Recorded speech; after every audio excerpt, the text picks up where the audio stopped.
Welcome to The Explainer. Today, we are digging into the science of our social lives, something we all deal with every single day.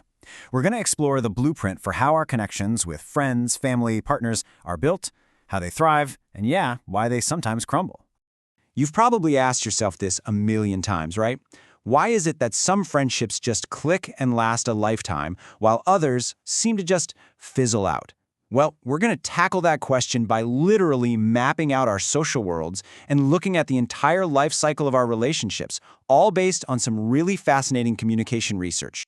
So to really get a handle on our relationships, we first need a map. And here it is, the relationship matrix. It's a super simple way to organize every single connection you have. Take a look at that vertical axis. It goes from personal, like your best friend, all the way down to social, like a coworker.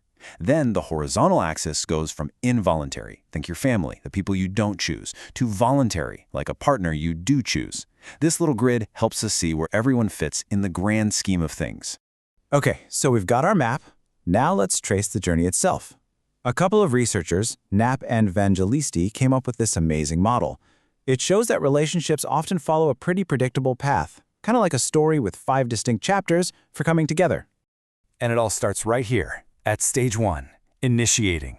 This is that first meeting, where we're kind of sizing each other up, trying to make a good first impression.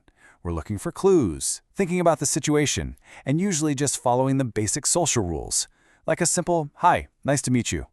Next up is the experimenting stage. You could call this the sniffing ritual. It's basically small talk. We're asking questions, what's your major, where are you from, just trying to find some common ground. And here's the wild part. Researchers say that most of our relationships actually never make it past this point. But for the ones that do, well, they enter the intensifying stage. This is where things start to get real. Intimacy deepens. We share more personal stuff. Maybe we come up with nicknames or inside jokes.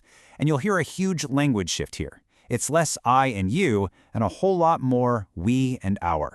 From there, we move into the integrating stage. This is where two people really start to merge into one unit. Your social circles combine, people start inviting you guys to things instead of just you. You start presenting yourselves as a pair, sending out a joint holiday card or, even opening a shared bank account. And the final stage of coming together is bonding. This is the big public statement. It's a ritual that announces your commitment to the whole world. A wedding is the classic example, of course, but it could be any public ceremony that formally says, "Hey world, we're a team." But, as we all know, relationships aren't always a one-way street. Just like there's a clear process for coming together, there's a mirrored 5-stage process for when things start to come apart. It starts with differentiating. This is the complete reverse of integrating. That sense of we starts to crack, and the focus shifts back to I and me.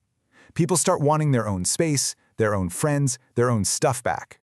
After that comes circumscribing. The word literally means to draw a line around, and that's exactly what happens to communication. It shrinks. You start creating these off-limits topics to avoid arguments, basically building verbal fences between each other. Then we hit the stagnating stage. This is where the relationship just stalls.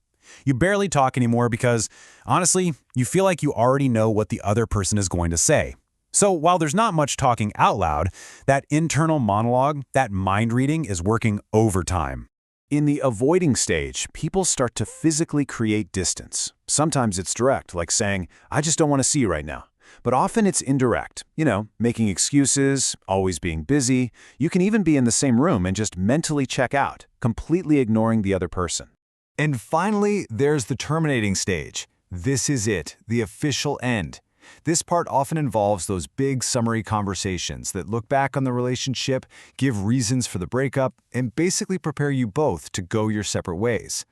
So, we've seen the roadmap for how relationships grow and decline, but what's the fuel in the engine? What actually pushes us from one stage to the next? Well, one really powerful idea is called social exchange theory. It basically says that whether we realize it or not, we're all constantly doing a kind of cost-benefit analysis for our relationships. At its heart, the theory is pretty simple. We weigh the good stuff, the rewards, like emotional support, fun, companionship, against the costs, which is everything we put in, our time, our effort, favors we do.